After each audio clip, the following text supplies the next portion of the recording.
ఈనాటి మన ఆసక్తికరమైన విశ్లేషణకు స్వాగతం. ఒక ఊరి పేర్లో ఏముంది అని మీరనుకోవచ్చు.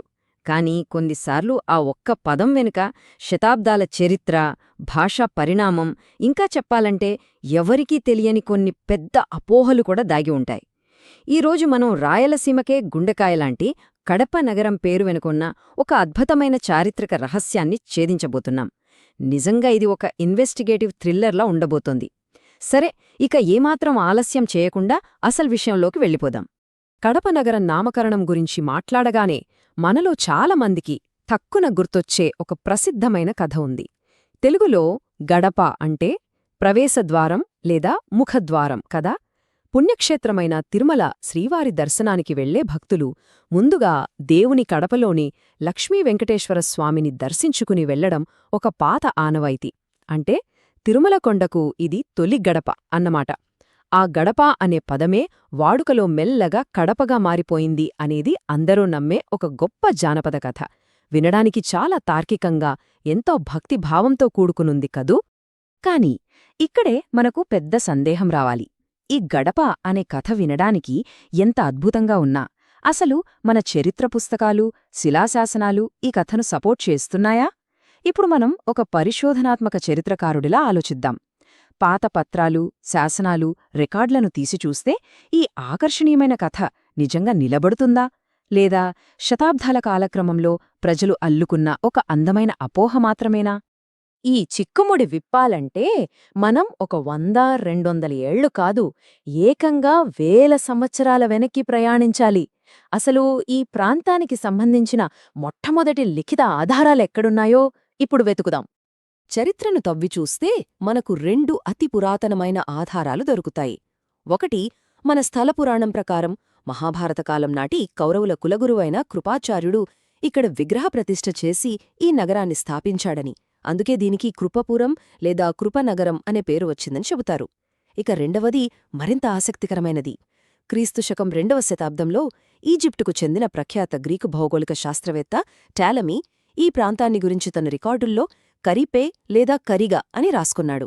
ఈ రెండింట్లోనూ మనం గమనించాల్సిన అసలు ట్విస్ట్ ఏంటంటే, పురాణాల ప్రకారం చూసినా, గ్రీకు రికార్డుల ప్రకారం చూసినా ఈ ఊరి పేరు కఠినమైన క అనే అక్షరంతోనే మొదలైందిగాని ఎక్కడా గాతో కాదు. ఇది భాష కాలక్రమంలో ఎలా మారుతుందో చెప్పే ఒక అద్భుతమైన ఉదాహరణ. భాష ఎప్పుడూ ఒకేలా ఉండదు కదా. శతాబ్దాలు గడిచే కొద్దీ ప్రజల నోళ్లలో నాని పదాల ఉచ్చారణ సహజంగానే మారిపోతూ ఉంటుంది. ప్రాచీన కాలం నాటి కృప అనే పదం వాడుకలో మెల్లగా కరిప లేదా కడుపగా మారి అంతిమంగా నేడు మనం పిలుస్తున్న కడపగా స్థిరపడిపోయింది. ఈ ఉచ్చారణ పరిణామ క్రమంలో ఎక్కడా గ అనే శబ్దానికి స్థానమే లేదు. సరే, అదంతా ప్రాచీనకాలం నాటి మాట. అదెలా ఉంచితే, కనీసం మధ్యయుగంలోనైనా ఈ నగరాన్ని గడప అని పిలిచేవారా? ఇది తేల్చుకోడానికి మనం 15వ శతాబ్దానికి వెళ్ళి అప్పటి కాలానికి చెందిన ఒక అద్భుతమైన ప్రత్యక్ష సాక్షిని విచారిద్దాం. ఆ ప్రత్యక్ష సాక్షి మరెవరో కాదు, సాక్షాత్తు తిరుమల శ్రీవారి పరమభక్తుడు, పదకవితా పితామహుడు అయిన శ్రీ తాళ్లపాక అన్నమాచార్యులు. ఆయన తిరుమలదేవునిపై 32,000కు పైగా సంకీర్తనలు రచించారు కదా. మరి తిరుమలకు కడపకు మధ్య ఉన్న ఆ భక్తి బంధం గురించి ఆయనకు తెలిసినంతగా బహుశా మరెవరికీ తెలియదు. కానిక్కడ ఆశ్చర్యకరమైన విషయమేమిటంటే, అన్నమయ్య దేవుని కడప గురించి పాడిన అనేక కీర్తనల్లో స్వామిని కడప రాయడు అని చాలా స్పష్టంగా పేర్కొన్నారు తప్పితే, ఆయన కీర్తనల్లో ఎక్కడా ఒక్కసారైనా సరే ఈ ఊరిని గడప అని ప్రస్తావించనేలేదు. ఇది మనం ఖచ్చితంగా గుర్తుపెట్టుకోవాల్సిన పాయింట్. తిరుమల క్షేత్రానికి కడప నగరానికి మధ్య అవినాభావ సంబంధం ఉందన్నది ఎవరూ కాదనలేని అక్షర సత్యం. దేవుని కడపను దర్శించుకునే ఆనాడు తిరుమలకు వెళ్లేవారు. అయితే కేవలం తొలి గడప కాబట్టే ఆ ఊరికి గడప అనే పేరొచ్చింది అనే వాదనకు మాత్రం ఆధునిక యుగానికి ముందు ఎలాంటి లాజికల్గా గాని లిఖితపూర్వకంగా గాని ఎలాంటి చారిత్రక ఆధారాలు లేవు. పాత శాసనాల్లో కాని కావ్యాల్లో కాని కడపను గడపగా రాసిన దాఖలాలే లేవు. మరి అసలీ కడప వర్సెస్ గడప అనే గందరగోళం ఎక్కడ్నుండి పుట్టుకొచ్చింది? అసలు చరిత్రలో ఏం జరిగింది? ఈ చిక్కుముడి విప్పడానికి మనం కడప నవాబుల కాలంలోకి వెళ్ళాలి. సరిగ్గా ఇక్కడే చరిత్రలోకి పర్షియన్ భాష ప్రవేశించి మొత్తం కథను ఒక పెద్ద మలుపు తిప్పేసింది. నవాబుల కాలంలో పర్షియన్ వారి అధికారిక భాష అని మనకు తెలుసు. మీకు తెలుసా, పర్షియన్ లిపిలో ఖ అంటే ఖాఫ్ మరియు గ అంటే గాఫ్ ఈ అక్షరాల మధ్య తేడా కేవలం కంటికి కనబడనట్లు ఉండే ఒక చిన్న గీత లేదా ఒక చుక్క మాత్రమే. మనకు అర్థం కావాలంటే తెలుగులో ఒత్తు ఉన్న థాకు ధాకు మధ్య కేవలం ఒక చిన్న చుక్కతో ఎలా తేడా చూపిస్తామో సరిగ్గా అలాగే అన్నమాట. పాలనా వ్యవహారాల్లో పర్షియన్ రికార్డులు రాసేటప్పుడు జరిగిన ఒక్క చిన్న పొరపాటు వల్ల ఖాను దర్జాగా గాగా రాయడం పలకడం మొదలైంది.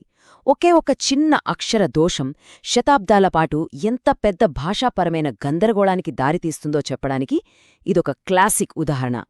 ఇక్కడే భాషాశాస్త్రంలో ఒక భలే ఆసక్తికరమైన ప్రక్రియ జరుగుతోంది. దాని పేరు బ్యాక్ ఫార్మేషన్. అసలు దీని అర్థమేమిటంటే, నవాబుల కాలంలో జరిగిన చిన్న పర్షియన్ అక్షర దోషం వల్ల జనం మెల్లగా కడపను గడప అనడం మొదలుపెట్టారు కదా. మరి మనవాళ్లు ఊరుకుంటారా? ఆ గడప అని ఎందుకంటున్నాము అని ఎవరైనా అడిగితే చెప్పడానికొక బలమైన కారణం వెతుక్కోవాలి. అప్పుడు పుట్టుకొచ్చిందే ఈ అందమైన భక్తి కథ.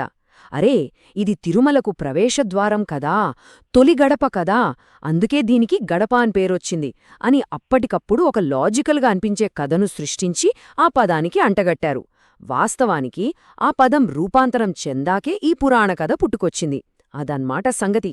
మనం ఇప్పటివరకు చరిత్రను చూశాం, భాషా పరిణామాన్ని చూశాం. సరే, ఇప్పుడు కాస్త భౌగోళిక ఆధారాలను కూడా పరిశీలిద్దాం. నేలమీద ఉన్న ఊళ్ల పేర్లు ఈ గడప అనే అపోహను ఎలా ముక్కలు చేస్తున్నాయో చూస్తే మీరే ఆశ్చర్యపోతారు. ఒకసారి కడప నగరం చుట్టుపక్కల ఉన్న కొన్ని గ్రామాలను పరిశీలిద్దాం. ఉదాహరణకు కడపాయపల్లె, కడపానాగాయపల్లె వంటి గ్రామాలున్నాయి. ఈ పేర్లన్నీ కడప అనే మూలపదంతో ముడిపడి ఉన్నవే అన్న విషయం మీకు ఇట్టే అర్థమైపోతుంది కదా. ఇక్కడే మనకు దొరికిపోయింది అసలు లాజిక్. ఒకవేళ నిజంగా ఈ నగరం అసలు పేరు గడప అయ్యుంటే ఈ చుట్టుపక్కల ఉన్న గ్రామాల పేర్లు కూడా ఖచ్చితంగా గడపాయపల్లె లేదా గడపనాగాయపల్లె అని ఉండాలి కదా. ఏనాడైనా అలా ఉన్నాయా? ఎక్కడా అలా లేవు. ఏ కాలంలోనూ అలా పిలవబడలేదు కూడా. అంటే దీనర్థం ఆ మూలపదం ఎప్పుడూ కాతోనే మొదలైంది అనడానికి ఇంతకంటే బలమైన భౌగోళిక సాక్ష్యం ఇంకేం కావాలి చెప్పండి. దీనికి తోడుగా మరొక భలే నిజమేమిటంటే, అసలు ఆ కాలంలో రాయలసీమ స్థానిక మాండలికంలో వాళ్లు ప్రవేశద్వారానికి వాడే పదమే వేరు. ఇంటి ముఖద్వారాన్ని వాళ్లు కడప్మాను లేదా కడప్మాను అని పిలిచేవారు. మీకు తెలుసా, ఇప్పటికీ ఆ ప్రాంతంలో కడపమాను అనేది ఒక ఇంటిపేరుగా కూడా ఉంది. అంటే స్థానికులు తమ నిత్య జీవితంలో ద్వారానికి అసలు గడప అనే పదమే ఎక్కువగా వాడనప్పుడు ఏకంగా ఆ ఊరికే గడప అనే పేరు ఎలా పెడతారు? కొంచెం ఆలోచించాల్సిన విషయమే కదా. మన పరిశోధన చివరి దశకు చేరుకున్నాం. ఇప్పటివరకు మనం చూసిన విన్న ఆధారాలను బట్టి అసలు ఈ కడప నగర నామచరిత్ర ఒక స్పష్టమైన కాలరేఖను అంటే ఒక టైంలైను ఎలా చూపిస్తుందో ఇప్పుడు సంగ్రహంగా ఒకసారి చూద్దాం. ఈ టైంలైను గమనిస్తే మొత్తం కథ అర్థమైపోతుంది. పురాణకాలంలో కృపనగరంగా మొదలై క్రీస్తుశకం 2వ శతాబ్దం నాటికి గ్రీకుల రికార్డులో కరిపేగా స్థిరపడింది. తరువాత నవాబుల కాలంలో ఆ పర్షియన్ ప్రభావంతో కాస్త కుర్పాగా పిలువబడింది.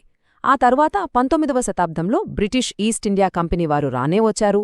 వాళ్ల ఉచ్చారణకు అనువుగా దీనిని CUDDAPAH గా అంటే వాళ్ల స్టైల్లో కడప్పాలాగా ఆంగ్లీకరించారు. ఎట్టకేలకు ఇన్ని శతాబ్దాల తర్వాత 2005 ఆగస్టులో మన ప్రభుత్వం ఈ స్పెల్లింగ్ను KADAPAగా మార్చి దాని అసలైన స్థానిక తెలుగు ఉచ్చారణను మన అస్తిత్వాన్ని సగర్వంగా తిరిగి తీసుకొచ్చింది. అది అసలు జరిగిన చరిత్ర. సో ఇదంతా విన్నాక ఎవరికైనా ఆశ్చర్యం కరగక మానదు. ఒక చిన్న పర్షియన్ లిపి దోషం, ఒక భాషాపరమైన అపార్థం చరిత్రను ఎలా మార్చేస్తాయో, కొత్త కథలను ఎలా పుట్టిస్తాయో మనం స్పష్టంగా చూశాం గదా. తిరుమలకు తొలి గడప అనే కథ వినడానికి ఎంతో అద్భుతంగా మధురంగా ఉన్నప్పటికీ వాస్తవ చరిత్ర డాక్యుమెంట్లు మాత్రం ఖచ్చితంగా వేరే కథను చెబుతున్నాయి. మరికొన్ని వందల సంవత్సరాల పాటు ఇలాంటి ఇంకెన్ని అందమైన అపోహలు మన చరిత్రలో భాగమైపోయాయో ఎవరికి తెలుసు.